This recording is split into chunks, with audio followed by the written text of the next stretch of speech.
Hi friends, palak chapati. குழந்தைங்க போய் வெளியில் ஷவர்மா அப்படின்னு சொல்லி மைதாவை அதிகமாக சாப்பிட்றாங்க. அது ரொம்பவுமே அன்ஹெல்த்திங்க.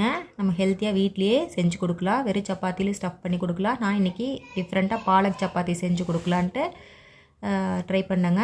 பாலக்கீரையை தண்ணியில் போட்டு ஒரு 2 நிமிஷம் குக் பண்ணிவிட்டு அதை ஆற வச்சு ஒரு பச்சை மிளகா கொஞ்சம் உப்பு போட்டு அரைச்சி கோதுமை மாவோடு சேர்த்து பிசைஞ்சு சுடுறது தாங்க. ரொம்ப ஈஸி. அப்படி இல்லை, அவ்வளோ வேலை செய்ய முடியல அப்படின்னா வெறும் அரிசி மாவு தோசையிலேயே கூட நம்ம வெஜிடபிள் ஸ்டஃப் பண்ணி கொடுக்கலாம்.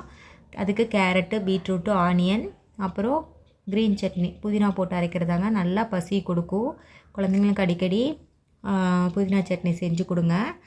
அப்புறம் ரெட் சட்னி.